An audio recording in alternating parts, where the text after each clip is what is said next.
Regresamos al rumbo de la mañana aquí en Rumba 98.5 FM y Premium allá en el Gran Cibao 101.1. Bueno, tenemos el placer de recibir a César Dargan. César es el vicepresidente ejecutivo del Consejo Nacional de la Empresa Privada. Buenos días, César, bienvenido. Buenos días, Domingo, Ricardo, Fafa, Federico. Qué placer hablar con ustedes esta mañana. Yo siempre digo, César, si yo fuera empresario quisiera ser como Dargan. La tipología tuya, sí. Así, ¿verdad? Abierto, orador. Esa es la mayor empresa que tiene. Conversador. Ahora, yo no fuera reformista, tú ves, pues. Hace tiempo que salí de por ahí. Y a tiempo. César, buenos días, bienvenido. Gracias. César, buenos días. La reforma fiscal es el tema sobre la mesa. Es impostergable hablar sobre eso en cualquier escenario el día de hoy. ¿Cuál es la opinión, la posición del empresariado dominicano con relación al tema, a las aspiraciones y planteamientos del gobierno y a los cuestionamientos que se hacen desde ciertos sectores en el sentido de que quizá uno de los obstáculos para una reforma integral sea la defensa de ciertos privilegios, exenciones o intereses consignados en el actual marco? Mira, Federico, ya durante varios meses se ha estado hablando de la inminencia de una reforma, no solamente el compromiso establecido en la Estrategia Nacional de Desarrollo, sino la propia situación de la República Dominicana y su sostenibilidad en el tiempo. Durante meses se ha planteado que pronto se presentará. Ante la convocatoria del presidente se abrió la posibilidad de que esto ocurriese también en el seno del Consejo Económico y Social. En los días previos a la preparación de ayer, pues ya se comentaba la intención del presidente de sacar de la discusión del CES y tener estos contactos directos con actores políticos, económicos y sociales. Entonces, esa solicitud del gobierno fue refrendada, fue aceptada ayer por todos los participantes. Sin embargo, todavía queda pendiente en cuándo, cómo y de qué forma esto ocurrirá. Entonces, tan pronto exista una propuesta concreta, estoy seguro que ese diálogo fluirá. Nosotros de nuestra parte hemos venido haciendo una serie de ejercicios y aproximaciones. Entendemos que lo fundamental ahora de cara a todas estas reformas que se han planteado es mantener esa estabilidad y paz social en la República Dominicana. Una reforma fiscal tendría muchos componentes que debemos discutir y entiendo que no hay tema sagrado. Lo que sí debe haber es la prudencia del momento, de la oportunidad que se presenta y de la condición actual de la República Dominicana. César, por ejemplo, hay un paquete grande de exenciones montadas sobre más de 39 disposiciones legales que representa una carga considerable para el presupuesto nacional año tras año. Entonces, por ejemplo, si la desglosáramos, por ejemplo, la zona franca se llevan 28.300 millones, el sector eléctrico 11.596, el turismo 5.500. Entonces, cada sector, incluso cada sector agrupado bajo esa formidable sombrilla que es el CONEP, digamos que tiene una cuota en esa composición de las exenciones. ¿Cómo a nivel de subsector y de conglomerado que agrupa esos sectores se están planteando los sacrificios que todos estamos llamados a hacer? Bueno, el Código Tributario de la República Dominicana es del año de 1992 y desde entonces, si bien ha tenido ajustes particulares, lo menos cierto es que no se ha adaptado a la realidad del país en el que vivimos hoy. Y desde entonces a la fecha ha habido una proliferación de la mayoría de esos regímenes especiales en distintos sectores de la economía. Nosotros hemos entendido de que eventualmente tiene que hacerse esa revisión y efectivamente medir el impacto real que tiene esas exenciones que se otorgan bajo algunos de los regímenes especiales y qué impacto tiene eso realmente en el desarrollo, qué impacto tiene eso realmente en la generación de empleo, en la generación de divisas, en la generación y atracción de inversión. Entonces, el primer punto sería pues precisamente analizar cuál es el impacto real. Lo segundo es que nosotros no debemos abordar el tema fiscal por retazos, por pedazos. Nosotros debemos verlo de manera integral, porque la situación es que la República Dominicana año tras año presenta un déficit, y ese déficit tiene componentes muy variados, pero uno de ellos y el fundamental es precisamente el déficit, no solamente que no se ha reducido, sino que crece por el subsidio al sector eléctrico. Entonces, si vamos a poner todas las fichas sobre la mesa, yo creo que lo responsable sería efectivamente cómo abordarlo de manera integral y cómo todos estos temas de una forma u otra se conectan. Entonces no debe haber temor a analizar el impacto real que tienen algunos de estos regímenes en nuestra economía, y sobre la base de eso, pues entonces decidir. César, la tendencia real es que haya un incremento en el costo general de la vida, tanto por la situación del petróleo como por el impacto que tiene el encarecimiento del transporte.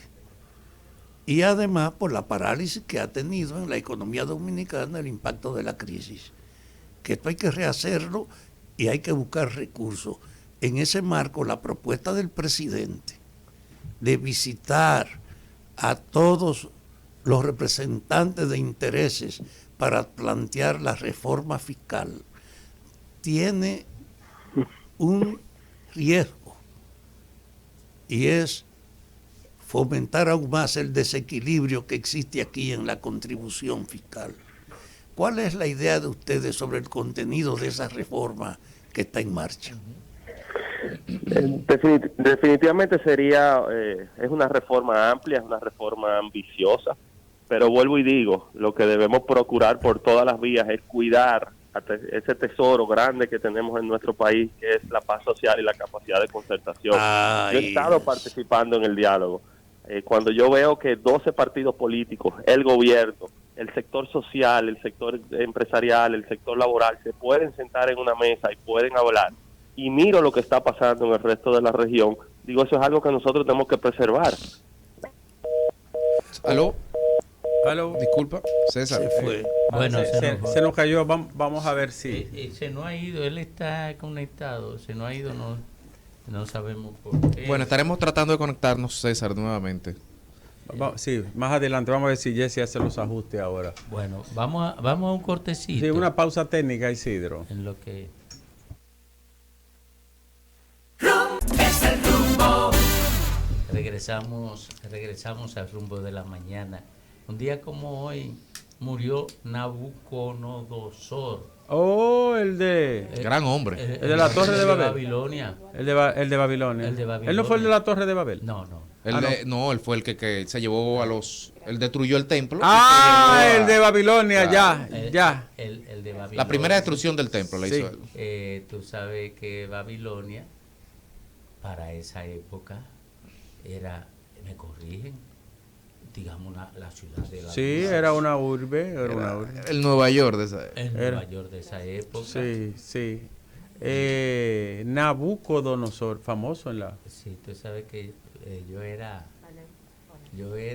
adventista porque yo nací en la iglesia adventista. ¿Y por qué te saliste y te volviste tan pecaminoso, tan mundano? No. Si tú eras un hombre de la fe. Y entonces una vez yo participé... Concho. Yo participé en 7. un drama, en una cosa de esa que organizaba. Ya. Y yo representaba a Nabucodonosor. Yo sabía, tú tenías... ahí fue. Tú sabes, yo tenía un amigo en Bona, se llama Miguel, que la pasión de Cristo, él era Cristo, y lo azotaban con un látigo. De verdad. Le dieron duro y soltó la cruz. Mira San Antonio. Eso lo presencié yo. Ya tenemos. Ya está, Domingo, ya está. Tenemos a César Dargan. César, gracias por permitirnos seguir conversando contigo. En definitiva, ustedes tienen una idea de cómo abordar el tema, el sector empresarial, el tema de la reforma fiscal sin precarizar la vida de los que tienen menos ingresos. Eso debe ser una de las prioridades, Domingo. O sea, hay que proteger y acompañar por todas las vías a la población más vulnerable. De hecho, en el proceso reciente de las mesas que se instalaron ante la volatilidad de los precios en los mercados internacionales, el planteamiento que se hizo, más allá de subsidios o exenciones o preferencias, fue precisamente orientarse a la población más vulnerable. Entonces, cuando nosotros vemos con detalle cuál es la situación de nuestras recaudaciones y vemos que el peso fundamental recae en 2 impuestos, en el ITEVIS y en el impuesto sobre la renta, ambas con una base erosionada, entonces cualquier ajuste que se haga debe precisamente considerar el impacto que tendrá en la población más vulnerable. Mira, esta mañana Ricardo y yo se referían al tema del impuesto a la propiedad inmobiliaria. O a los vehículos de motor, por ejemplo. Y a los vehículos de motor. como un mecanismo para proteger a los más vulnerables, o sea, gravar a la vivienda realmente suntuosa, a los carros realmente más caro de lujo y evitar, digamos, un impuesto horizontal en esas dos franjas. No, César, disculpa, Domingo, en esa misma línea hicimos el comentario a conciencia de que en términos cuantitativos eso es prácticamente irrisorio, en términos de lo que hay que enfrentar para cubrir las partidas pendientes. Pero también hay un tema de simbolismo. Al final de cuentas, la gran estructura fiscal del país ha sido regresiva y no hay una proporcionalidad en el cumplimiento de los impuestos conforme a la proporcionalidad de la riqueza y de los saberes de cada quien. ¿Cuál en esa línea, cómo lo ven? Bueno, yo insisto, Federico, en que efectivamente cuando nosotros vemos el detalle de las recaudaciones en la República Dominicana, hay dos impuestos que tienen un peso importantísimo. Cuando nosotros eso también lo vemos en los niveles de informalidad y de evasión que existen en nuestro país, que son considerablemente altos, el nivel de tracción orientará de nuevo a esos dos impuestos. Entonces, la proporción de otros impuestos que existen, comparado precisamente con esos dos, es mucho, mucho mayor. Ahora bien, también una de las justificaciones válidas que se están tomando en cuenta para poder introducir una reforma de esta magnitud es precisamente lo que se llama una baja presión tributaria en nuestro país, y que ronda alrededor de un 14%. Cuando habíamos ya proyectado al suscribir la Estrategia Nacional de Desarrollo que estaríamos equiparados a los países de la OCDE, y eso no ha ocurrido, no ha sido posible. Y esa es la media, pero cuando nosotros vamos a sectores específicos nos damos cuenta que su carga impositiva es aún mayor. Y por ejemplo, en los que siempre se graban, en los cigarrillos, en los alcoholes, en otros productos, ronda y supera el 70%. Entonces, es la difícil situación o decisión de evaluar mayor presión, reducción de formalidad, cómo logro mayor recaudación, cómo no afecto a los sectores vulnerables. Es un tema complejo, nosotros estamos conscientes y propositivos para sentarnos en una mesa y poder conversar, poder de manera conjunta buscar opciones que permitan estabilizar aún más la situación de nuestras recaudaciones, equipararlo también con un ajuste objetivo del gasto y poder ir reduciendo los déficits, que nuestro país tenga no solamente la estabilidad inmediata, sino la sostenibilidad en el tiempo garantizada. César, una pregunta sencilla para una respuesta sencilla. ¿Pasa el ajuste, la reforma que se va a hacer, ya sea pequeña, grande, gradual, pero tú crees que pasa? Bueno, habrá que ver, yo sé que la respuesta debe ser sencilla, pero habrá que ver el tamaño de la reforma, habrá que ver la construcción de ese consenso con los diferentes actores políticos. ¿A cuánto ustedes aspiran? ¿A que se reduzca, por ejemplo, ese 3 punto y tanto de déficit fiscal? ¿A cuánto más o menos? ¿Qué monto sería? Bueno, cada reforma se ha planteado metas y en esto pensar en alrededor de un 2, un 2.5% de recaudación a través de la misma puede ser quizás algo moderado y conservador. ¿Y eso implicaría de alguna manera como quiera agravar el consumo y a la gente de menos ingresos en medio de una crisis heredada de esta pandemia? O sea, ¿cómo se va a imponer el tema de los precios de las cosas básicas? Y precisamente, Ricardo, esa es la disyuntiva que se plantea, porque hacer el análisis profundo, integral, ver con detalle cada uno de estos, no es solamente cuánto estoy procurando recaudar, sino de dónde viene eso y qué capacidad tengo para hacerlo. Cómo yo puedo seguir insistiendo con la eficiencia recaudadora de nuestra autoridad tributaria para reducir los niveles de informalidad y de evasión. Cómo yo puedo procurar precisamente desmontar esquemas que no le han representado un beneficio al país, pero mantener y otorgar las garantías correspondientes a aquellos que sí generan un retorno importante.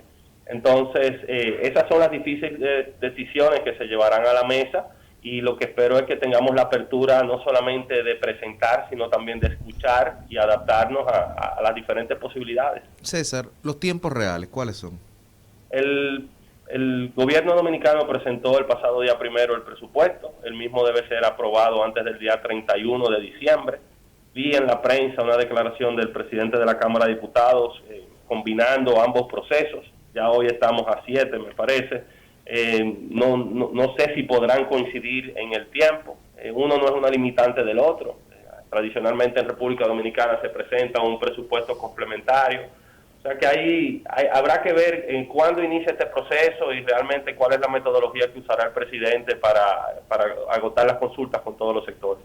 O sea, porque la disyuntiva es si apresuramos para dar cumplimiento a un mandato y unos tiempos, si apresuramos una reforma y la festinamos y al final de cuentas tenemos otro parche, o si verdaderamente nos tomamos la molestia de sentarnos, de hablar, de dialogar y construir la próxima reforma de los próximos 30 años.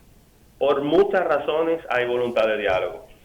Y al menos lo puedo hablar no solamente desde el sector empresarial, sino que he estado trabajando muy de cerca con el sector social y con el sector laboral en el seno del Consejo Económico y Social. Sé que hay voluntad de diálogo, pero ese diálogo debe producirse. Igual debe producirse con los partidos políticos. Tampoco es que esto sea un tema eterno, pero que se tome el tiempo que se tenga que tomar para que esto sea algo realmente significativo. Entonces, quizás atar la suerte de un proceso de reforma fiscal a los plazos ya ciertos establecidos para el presupuesto puede ser algo un poco arriesgado.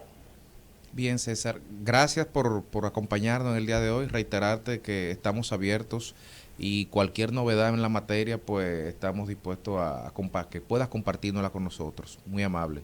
Siempre un placer compartir con ustedes, a quienes respeto y aprecio desde el punto de vista profesional y personal. Gracias a ti.